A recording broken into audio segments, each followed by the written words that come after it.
Hello MotoGP fans. Welcome back to ZNGP Today.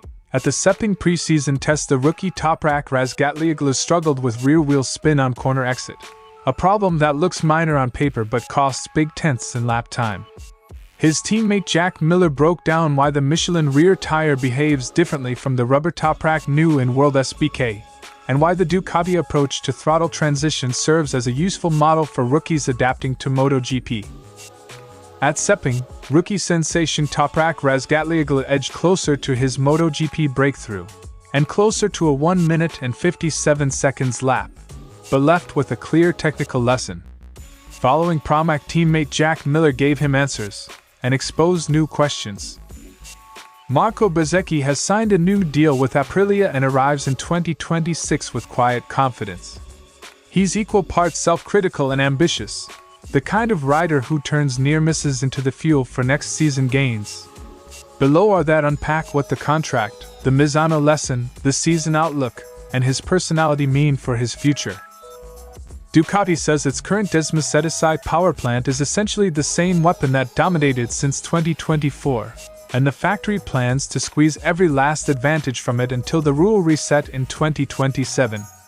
Below, that explain the technical logic, the paddock silence, the commercial ripple effects, and what it means for the title fight ahead. Don't forget to click subscribe button and the bell icon for MotoGP news update.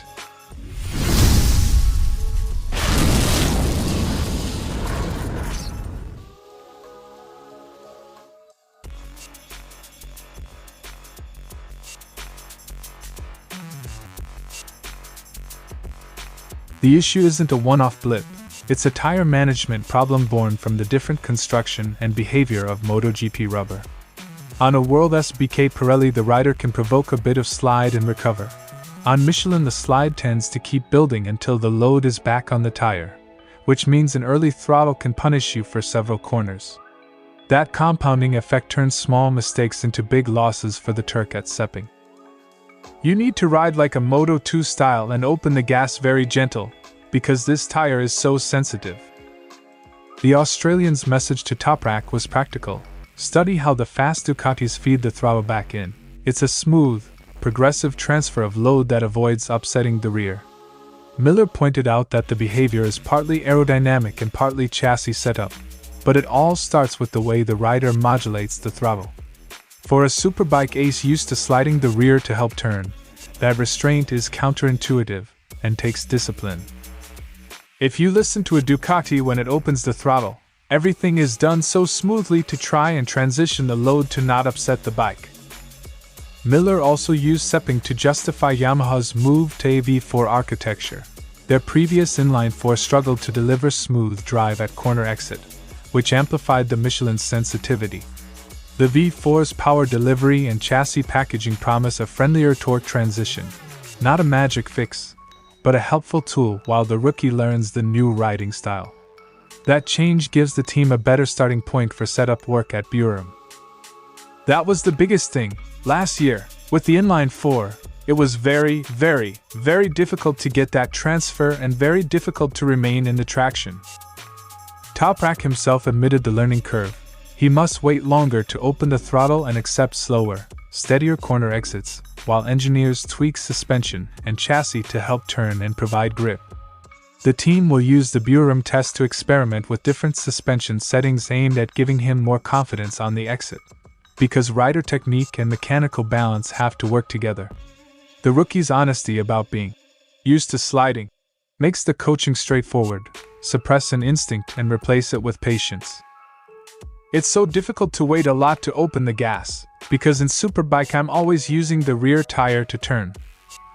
This isn't a crisis, it's a classic adaptation story, a brilliant rider stepping from one tire philosophy into another, and being asked to relearn a part of his craft. With a veteran like Miller alongside him and focus tests at Burum and Sepang's follow-ups, the fix is a mix of setup, coaching and controlled throttle work. For viewers, the most instructive line was Miller's: listen to the bikes that do it well, and copy the rhythm. Sepang was less about outright lap time and more about reference points. Razgatlioglu tucked in behind Miller for several laps, studying braking markers, corner approach, and especially long corner body positioning. The data confirmed what the stopwatch suggested. Toprak is immediately competitive on the brakes, aggressive, stable, and confident, but still adapting in flowing corners where momentum and throttle finesse matter most. Watching Miller through those sequences offered a living tutorial in how to carry speed without overwhelming the rear. Jack helped me a lot today. I followed him for a few laps to understand how to approach some corners that are still tricky for me. The comparison highlighted a split personality in Toprak's adaptation. Under heavy braking, his trademark from WorldSBK, he's already strong, able to stop the bike hard and square off entries. But MotoGP's long radius corners demand something different: patience, balance, and rear tire conservation. Miller's advantage appears not in aggression, but in maintaining arc and traction through those extended turns. For Razgatlioglu, the challenge is to blend his instinctive stop and pivot style with MotoGP's smoother, flow-based rhythm. On braking, I'm strong, but the long corners still I don't understand. Jack is very strong in the long corners. The biggest technical hurdle remains the rear Michelin. Coming from Pirelli tires and WorldSBK, Razgatlioglu is used to controlling spin with feel and throttle. In MotoGP, once the rear lets go, the slide behaves differently, sharper, more persistent, less forgiving. That forces a philosophical change: less spinning to turn the bike, more patience on corner exit. Engineers keep repeating, ride smooth, but rewiring muscle memory at 350 km/h is easier said than done. The Pirelli, when you feel the spin, it's easy to manage. But when the Michelin spins, it doesn't stop again. Razgatlioglu's response has been experimental. A higher handlebar position, jokingly described as turning the prototype into a touring bike, aims to recreate some of his superbike comfort under braking. But compromises appear: reduced top speed and altered corner leverage. The team is now evaluating suspension tweaks to help him find turning grip without sacrificing straight-line performance. The message is clear: the bike will evolve, but so must the rider. You need to ride like a Moto2 style and open the gas very gentle, because this tire is so sensitive. Sepang showed promise, a lap within striking distance of his teammate and clear strengths on the brakes, but also exposed the steepest learning curve of Razgatlioglu's career. The Michelin rear tire, long corner technique, and ergonomic experimentation now define his preseason. With Buram next on the calendar, the question isn't raw speed, he has that, but how quickly instinct becomes adaptation. If he masters the tire, the lap times will follow. The renewal for 2027 to 2028 isn't just a paper exercise. It's a formal vote of trust from a factory that wants him at its center. For Bezzechi, the extension is personal validation. It confirms that Aprilia sees him as a pillar of the project, not merely a temporary solution. That kind of stability frees a rider to be bolder on track and more experimental in testing. When the team's long-term plan lines up with the rider's hunger, development accelerates because both parties can take measured risks with the same goal in mind. Very much so. I'm very satisfied and proud. Bezzechi didn't hide that finishing second at Misano World Circuit Marco Simoncelli stung, and that sting was useful. Instead of letting regret fester, he used it as diagnostic fuel. Why did a winning pace slip to second? Where were the margins lost? That self-scrutiny is a champion's tool. Convert emotional disappointment into concrete technical and mental adjustments, then test them until they stick.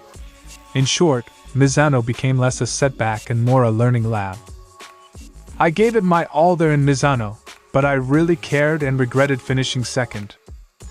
Looking forward, Bezzechi is realistic about the grid. There are multiple legitimate threats, and the margin for error is thin. His immediate priorities are pace and consistency. Get the fundamentals right each weekend, then turn them into podiums. He openly recognizes top names as rivals, including Marc Marquez, Pedro Acosta, and Maverick Vinales, but frames them as benchmarks rather than intimidations. That competitive humility, measure, learn, close the gap, is the blueprint for a rider in steady ascent.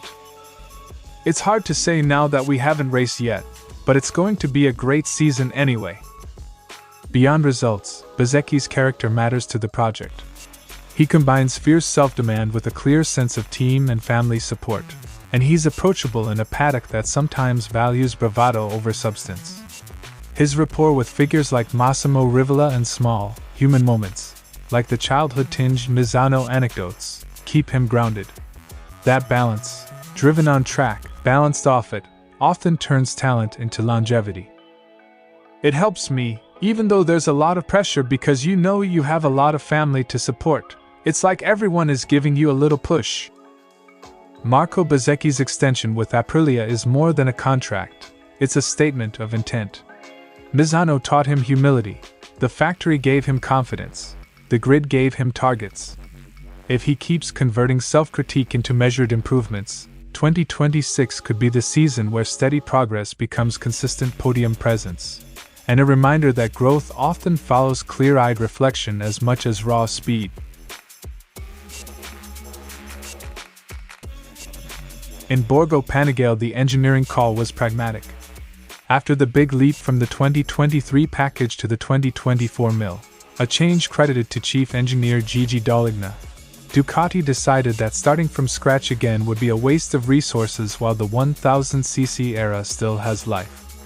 That calculus led to the choice to carry the same core engine through GP26, focusing development where rules allow, materials, peripheral parts, aerodynamics and chassis, rather than on a completely new block. The outcome, a familiar heart with iterative improvements aimed at reliability and race durability, not reinvention.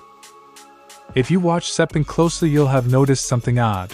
The factory riders kept the conversation around aero and setup, not engine bragging. That restraint appears deliberate. Team messages stressed unity and focus, and the public line was that the riders saw the same baseline performance.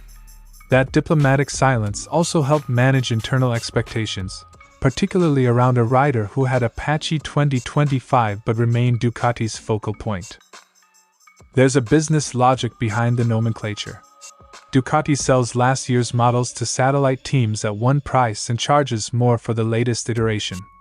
Keeping the core engine stable helps Ducati manage manufacturing, spares and the sales pitch to outfits that buy factory bikes. But it also opens awkward conversations.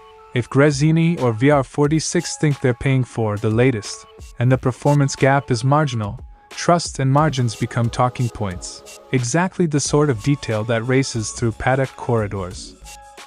With engines effectively frozen for the near term, except for Yamaha's position, the real arena of advantage moves to aerodynamics, frames, swing arms and electronic packages, items teams can still tweak. Ducati's plan is obvious. Keep the proven power plant, use testing to refine aero and chassis packages track by track, and then arrive at 2027 with both data and a stable rider pairing. That strategy accepts short-term scrutiny in exchange for long-term positioning when the regulation reset arrives.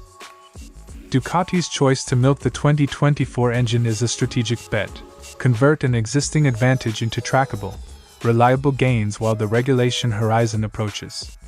That move keeps the Desmosedici competitive now, protects commercial flows to satellite teams, and forces rivals to chase in aero and chassis. Whether it's the right call will be measured in tenths per lap this season, and in which teams convert spec-level continuity into on-track dominance before 2027 rewrites the rulebook. Thanks for watching ZNGP Today, and this is your MotoGP news update. And see you next time!